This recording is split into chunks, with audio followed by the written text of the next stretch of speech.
Lo que pretendemos con este curso es acercar a las personas que acudan a él a la realidad de los movimientos migratorios, de la movilidad forzosa de tantas y tantas personas que en nuestro mundo huyen del hambre, huyen de la guerra, huyen del terror.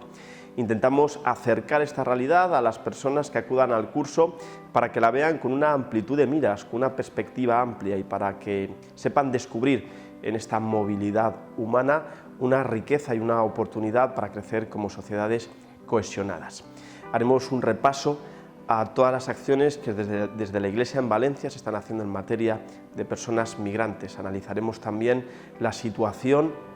que en estos momentos tenemos en España acerca de la oportunidad de trabajar y de acoger a personas migrantes, y con dos conferencias de personas muy vinculadas en el mundo de las migraciones. Este curso va dirigido para todas aquellas personas que tengan interés en esta cuestión, aquellas personas o instituciones que trabajan en el ámbito de la atención a personas migrantes, a personas refugiadas, aquellas personas que quieran conocer más acerca de la realidad de los flujos migratorios y que quieran descubrir en esta realidad una oportunidad de crecimiento como sociedad justa, como sociedad fraterna y como sociedad cohesionada.